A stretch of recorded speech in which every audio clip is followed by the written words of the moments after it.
कहना चाहिए? सर मैं तो नवाज शरीफ साहब से यही कहना चाहूँगा कि 40 साल के बाद मजलिस शुरा और एक नामज़द इदारे के ज़रिए उन्होंने दोबारा इक़्तिदार में आना है और उसका क्या फ़ायदा होगा। मुल्क में सिलेक्शन प्रोसेस को रोक के इलेक्शन प्रोसेस शुरू करना चाहिए और फासले काम करना चाहिए। अदरवाइज़ जो है दुनिया में मजाक की बात है।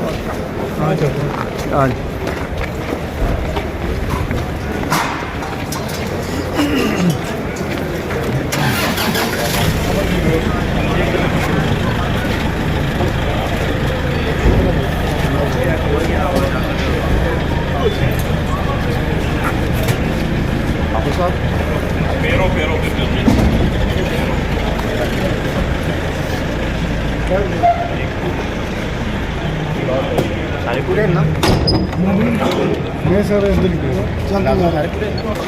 चाहिए? सर मैं तो नवाज शरीफ साहब से यही कहना चाहूँगा कि 40 साल के बाद मजलिस शुरा और एक नामज़द इदारे के ज़रिए उन्होंने दोबारा इक़्तिदार में आना है और उसका क्या फ़ायदा होगा।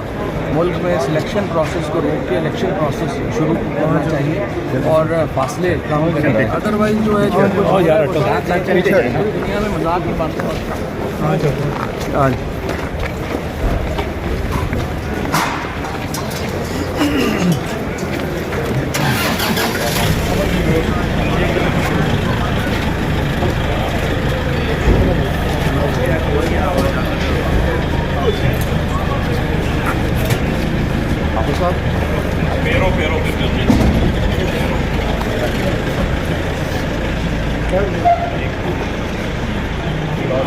सारे पूरे ना मैं सर